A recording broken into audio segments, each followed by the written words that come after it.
कैसे हैं आप सभी दोस्तों। हम सभी इंटरनेट यूज करते हैं और रोज ढेरों चीजें इंटरनेट पर देखते हैं, लेकिन क्या कभी आपने सोचा है कि इंटरनेट के पीछे की दुनिया कैसी है और इंटरनेट कहाँ कैसे काम करता है। इस चीज को इस कहानी में बहुत ही अमेजिंग तरीके और विजुअल के साथ दिखाया गया है। तो चलिए शुरू करते हैं इस कहानी को, जिसका नाम है साइबर हाइस्ट। तो मूवी की शुरुआत में हम टॉम नाम के एक हैकर को देखते हैं दोस्तों, जिसे उसका बॉस फ्रैंकी हांगकांग के एक बड़े बैंक मैनसेंग बैंक को हैक करने के लिए कहता है। मैनसेंग बैंक क्या लाइन बन गई वाह। और उसके कहने पर ही अगले 10 मिनट में टॉम उस बैंक के सभी सर्वर्स को हैक कर लेता है। और दोस्तों कुछ ही पलों में उस बैंक के अकाउंट से करोड़ों रुपए टॉम अपने बॉस के अकाउंट में भिजवाने लगता है। एंड वहीं दूसरी तरफ हम cyber security company sky magic pro के हेडक्वार्टर में बहुत ही अफरा तफरी को देखते हैं, क्योंकि सभी एम्प्लॉइज अपने कंप्यूटर पर लगकर किसी साइबर अटैक को रोकने की कोशिश कर रहे होते हैं। और आपको तो पता ही है ये साइबर अटैक किसने करवाया, टॉम ने। लेकिन टॉम ने अटैक तो बैंक के सर्वर पर किया था, तो इन साइबर सिक्योरिटी की कंपनी वालों को टेंशन क्यों हो रही है दोस्तों? इसका रीजन ये है कि स्काई मैजिक प्रो कंपनी बड़े बड़े बैंक की साइबर सिक्योरिटी हैंडल करती है, और ये उन्हीं का काम है कि वो इन पर हो रहे साइबर अटैक को रोके। जहाँ पर मैनसेंग बैंक दोस्तों इनका ऐसा ही एक खास क्लाइंट है, जहाँ इनको इस सिक्योरिटी को देखना होता है। और इस वक्त सभी मैनसेंग बैंक पर हो रहे साइबर अटैक को रोकने की कोशिश कर रहे होते हैं। लेकिन दोस्तों उसी दौरान हम ये भी देख पाते हैं कि ये सभी इसमें बुरी तरह फेल हो रहे हैं। कोई भी टॉम के कोड्स को ब्रेक नहीं कर पा रहा होता है, जिससे टॉम बैंक के सर्वर को काफी लंबे समय से हैक करके रखता है। पर तभी हमें ये भी पता चलता है कि फ्रैंकी, जिसने टॉम को ये सब कुछ करने को कहा है, वही दोस्तों इस साइबर सिक्योरिटी कंपनी में सीनियर भी है, और वही इस बैंक के सर्वर पर अटैक करवा रहा है। बताओ यार। हालांकि टॉम इस कंपनी में काम नहीं करता। अब चीजों को अपने हाथ से निकलता देखकर उस कंपनी का एक एम्प्लॉय जैसन केविन को कॉल करता है, जो कि दोस्तों इस कंपनी का एक दूसरा एम्प्लॉय है। अब उसी दौरान हमें इनकी बातों से पता चलता है कि केविन की एक बेटी है बोबी, और दोस्तों हाल ही में उसका हार्ट सर्जरी हुआ है, इस वजह से केविन काम से दूर था और इस वक्त वो अपनी बेटी के स्कूल में एडमिशन करवा रहा है, क्योंकि बीमारी के चलते बोबी पिछले 3 साल से स्कूल नहीं गई थी। लेकिन तब भी जैसे केविन को कंपनी से कॉल आता है, वो बिना देरी किए अगले ही पल वहाँ पर पहुँच जाता है। केविन वहाँ पर देखता है कि सभी मिलकर उस साइबर अटैक को रोकने की कोशिश कर रहे हैं, लेकिन तब भी कोई कुछ नहीं कर पा रहा होता है, क्योंकि ऑलरेडी हैकर ने सर्वर को पूरी तरह अपने कंट्रोल में कर लिया था। जिससे केविन को भी समझ में आ जाता है कि अगर वो भी कुछ ऐसा ही करेगा तब भी वह हैकर को रोक नहीं पाएगा। इसलिए दोस्तों केविन अपना नया बनाया हुआ फायरवॉल एक्स जल्दी से सिस्टम में लॉन्च कर देता है, और इसके कुछ देर के बाद ही हैकर की वजह से जो इलीगल ट्रांजैक्शन हो रहे थे वो सब रुक जाते हैं। और फिर सभी केविन पर बहुत ही खुश होते हैं कि इसने वो काम करके दिखा दिया जो कोई नहीं कर पा रहा था। लेकिन दोस्तों एक आदमी को छोड़ के, जो कि आप गैस कर सकते हैं कि कौन होगा, फ्रैंकी, जो कि केविन का सीनियर ही है, और उसी ने ये अटैक प्लान करवाया। लेकिन दोस्तों फ्रैंकी सीधे सीधे तो केविन पर गुस्सा नहीं दिखा सकता ना कि भाई तूने मेरा प्लान खराब कर दिया। इसलिए वो केविन को चिढ़ाने के लिए एक नया बहाना लेकर आता है कि तुमने बिना पूछे अपना बनाया हुआ फायरवॉल क्यों इंस्टॉल किया, अगर इससे हमारी कंपनी पर कुछ हो जाता तो।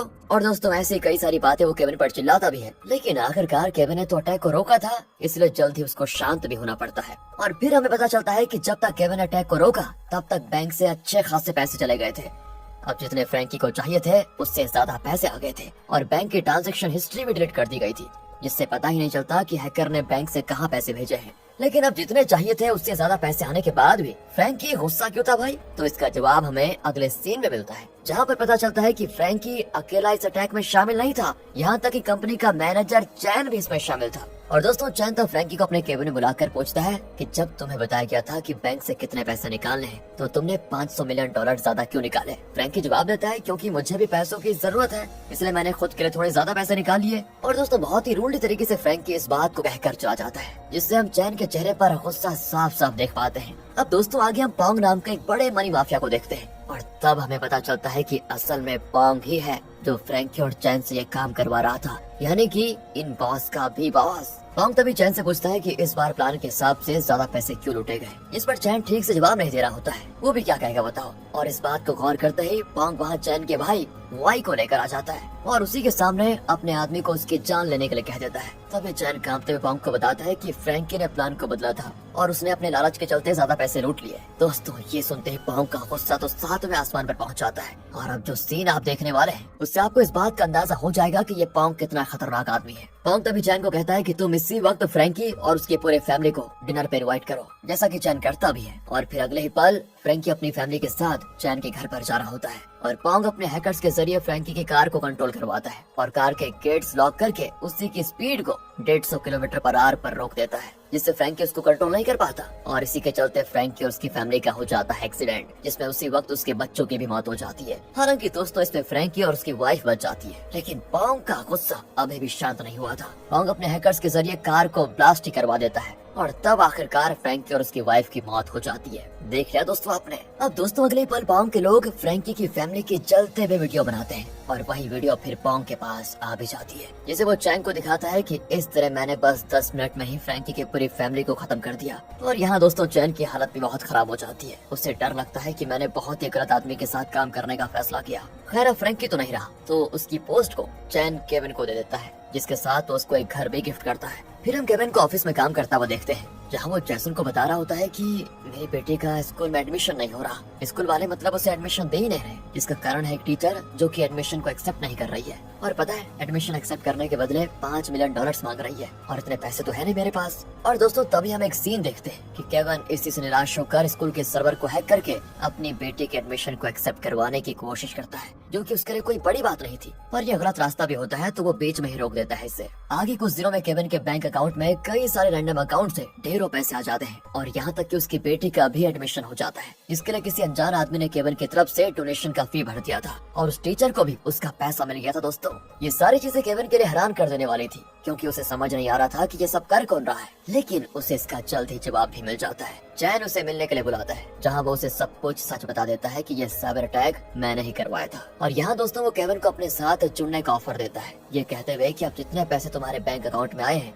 अगर तुम हमारे साथ मिल जाओगे तो इसका दोगुना तुम्हारे अकाउंट में आ जाएगा। नो नो नो, लेकिन केविन इस ऑफर को रिजेक्ट कर देता है और उल्टा पुलिस ऑफिसर्स को बताने की बात करता है। और दोस्तों अब चैन केविन को याद दिलाता है कि याद करो एक वक्त पर तुम बहुत ही बुरे आदमी थे और कुछ पैसों के चक्कर में तुम जेल भी जा चुके हो, मुझे पता है। लेकिन केविन कहता है कि अब मैं इन चीजों से बहुत ही आगे आ चुका हूँ। तभी दोस्तों हम गौर करते हैं कि केविन एक डिवाइस की मदद से चैन और अपनी बातें रिकॉर्ड कर रहा है। शायद उसे इस बात का अंदाजा पहले ही हो गया था कि चैन ही यहाँ पर ये सब कुछ करवा रहा है। पर चैन को भी दोस्तों इस बात का पता चल जाता है और वो केविन से उस डिवाइस को लेकर पानी में फेंक देता है, जिसके बाद वो वहाँ से चला जाता है। और अब शाम की बात है, जब केविन अपने घर पर आ रहा होता है, तभी उसे बीच में पुलिस ऑफिसर्स रोककर पुलिस स्टेशन लेकर जाते हैं, जहाँ हेड ऑफिसर सुएन केविन से पूछता है कि तुम्हारे बैंक में इतने सारे पैसे कहाँ से आए। और दोस्तों यहाँ पर पता चलता है कि ऑफिसर्स को तो पहले फ्रैंकी पर शक था कि उसने ही वो अटैक करवाया होगा, लेकिन अब उन्हें ऐसा लग रहा है कि केविन भी फ्रैंकी के साथ मिला हुआ था और उसने ही पैसों के लालच में फ्रैंकी को मरवा दिया और अब लौटे हुए पैसों से मनी लॉन्ड्रिंग करने की कोशिश कर रहा है। केविन सिर्फ एक ही बात कहता है कि देखिए मैं इनोसेंट हूँ और मुझे इसमें फंसाया जा रहा है बस। और दोस्तों यहाँ पर हमें ये समझ में आ जाता है कि केविन को चैन ही फंसा रहा है। केविन फिर कहता है कि मैं इनोसेंट हूँ, लेकिन मेरे पास इसका प्रूफ नहीं है। अगर मुझे थोड़ा समय दिया गया तो मैं इसका प्रूफ लेकर आ जाऊंगा कि उस साइबर अटैक के पीछे कौन आदमी है। अब दोस्तों इस पर पहले तो स्वयं भरोसा नहीं करता, लेकिन बाद में वो केविन की बात मान जाता है और उसे प्रूफ लाने के लिए कहता है। अब आगे दिखाते हैं तो केविन जब अपने ऑफिस में काम कर रहा होता है ना, तभी चैन टॉम को कहकर एक दूसरे बैंक पर साइबर अटैक करने के लिए कह देता है, जिसमें उन्हें $2 बिलियन उस बैंक से लूटने थे। टॉम इसके बाद अपने काम में लग जाता है और केविन को भी ये बात समझ में आ जाती है कि चैन ने एक दूसरे बैंक को अब अपना शिकार बनाया है, इसलिए वो जल्दी से ऑफिसर सुएन को ये बात बता देता है और साइबर अटैक को रोकने की पूरी कोशिश करता है। इस बार दोस्तों केविन को पहले से अटैक का आइडिया था और पिछली बार के अटैक से सीखकर उसने फायरवॉल एक्स का अपग्रेडेड वर्जन बनाया था, जो कि था वायरस एक्स, जो कि उसका सिक्योरिटी एआई होता है। और दोस्तों इसकी हेल्प से केविन इस अटैक को काफी हद तक रोक भी लेता है और साथ ही साथ जहां से ट्रांजैक्शन होने वाला था और जहां जाने वाला था, इन सब की इन्फॉर्मेशन वो उसे मिल जाती है। यानी कि अब उसके पास चैन के खिलाफ एक सॉलिड प्रूफ हो जाता है। केविन फिर प्रूफ के साथ पुलिस स्टेशन की तरफ भागता है, जहां बीच में उसे चैन के लोग पकड़ने भी आते हैं, लेकिन किसी तरह मरते मरते मार खाते हुए वो पुलिस स्टेशन सेफली पहुंच जाता है। लेकिन जैसे ही वो उस प्रूफ को ऑफिसर को देता है, उससे पहले उसकी वाइफ वहां पर आ जाती है दोस्तों और बताती है कि हमारी बेटी बॉबी को किसी ने किडनैप कर लिया है। और साथ ही दोस्तों उसे मैसेज आया होता है कि तुम्हारे पति के पास जो प्रूफ है उसे हमें दे दो और तुम्हारी बेटी को बचा लो। और अब ना चाहते हुए भी केविन को प्रूफ ऑफिसर को ना देकर वापस ऑफिस में जाके चैन को देना पड़ता है। वहीं चैन उसे फिर से सिस्टम रिस्टोर करने के लिए कहता है, जिससे दोस्तों चैन का इलीगल ट्रांजैक्शन बंद हो गया था ताकि वो वापस काम करने लग जाए। केविन को फिर उसकी ये बात माननी पड़ जाती है और वो अपने ही सिस्टम को ब्रेक करने में लग जाता है, जिस दौरान वो बड़ी चालाकी से अपनी बेटी की लोकेशन का पता भी लगा लेता है, क्योंकि बॉबी के हाथों पर एक ट्रैकिंग वॉच होती है। केविन फिर ये लोकेशन अपनी वाइफ स्टेसी को भेजता है और फिर स्टेसी बॉबी तक पहुंच जाती है, उससे बचा भी लेती है। लेकिन तभी वहां पर ऑफिसर्स आ जाते हैं दोस्तों, जो बॉबी को हॉस्पिटल लेकर जाते हैं, क्योंकि जब से उसे किडनैप करके रखा गया था उसकी हेल्थ कंडीशन खराब हो गई थी।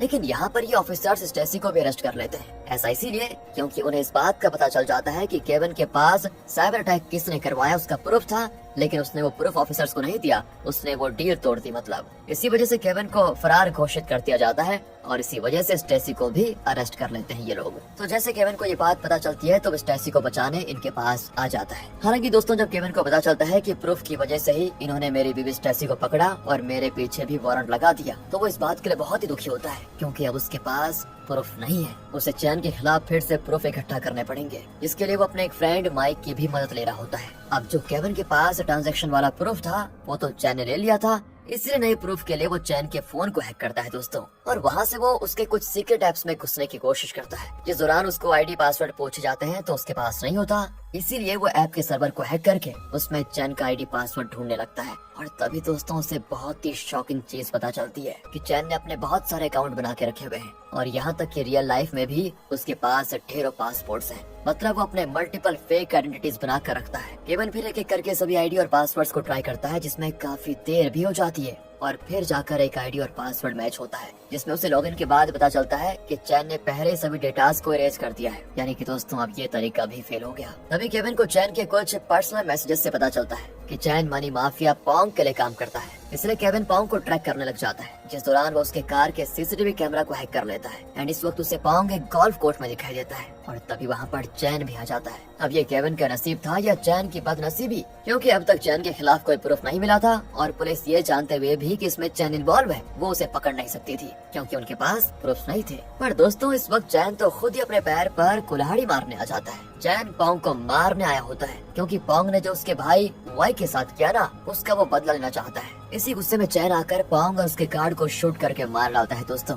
एंड उसी वक्त केविन ने पोंग की कार का कैमरा रिकॉर्ड कर लिया होता है, जिस वजह से ये सारी चीजें कैमरे में रिकॉर्ड हो जाती है क्योंकि चैन ने कार के सामने ही उन दोनों को मारा होता है। तो इस तरह केविन के पास चैन के खिलाफ प्रूफ आ जाते हैं और वो अगले सेकंड को इस प्रूफ को और चैन की लाइव लोकेशन को पुलिस ऑफिसर्स को भेज देता है। इसके बाद फाइनली पुलिस ऑफिसर्स चैन को पकड़ने निकल जाते हैं। हालांकि दोस्तों चैन बहुत ही चालाक होता है, उसे जल्द ये चीज पता भी चल जाती है कि उसके फोन से उसे ट्रैक किया जा रहा है, इसलिए वो बीच रास्ते में ही अपने फोन को फेंक देता है। इसके बाद केविन फिर से डेड एंड पर आ जाता है कि अब कैसे चैन को पकड़ा जाए, जहाँ केविन बहुत ही फ्रस्ट्रेट हो जाता है और उसे समझ नहीं आ रहा था कि चैन इस वक्त कहाँ होगा। तभी अचानक से केविन को याद आता है कि उसने चैन के केबिन में एक मेडिसिन की बॉक्स देखी थी और ये वही की वही सेम मेडिसिन है जो कि वो अपनी बेटी बोबे के लिए लाता है। यानी कि चैन भी उसी कंपनी से मेडिसिन लेता है जहाँ से केविन लेता है। तो वो जल्दी से उस कंपनी के सर्वर को हैक करता है और वहाँ पर चेक करता है कि चैन किस जगह पर इस मेडिसिन की डिलीवरी मंगवाता है, जहाँ दोस्तों उसको एक पुरानी बिल्डिंग का एड्रेस मिलता है जो कि वही जगह है जहाँ चैन अपने भाई वाई को रखा हुआ है। असल में दोस्तों वो मरा नहीं है, उसकी हालत बहुत ही खराब हो गई है। केविन फिर इस एड्रेस को ऑफिसर्स को दे देता है और खुद भी वहाँ पहुँच जाता है, जहाँ उसे चैन दिखाई पड़ता है और वहाँ उसका भाई वाई भी होता है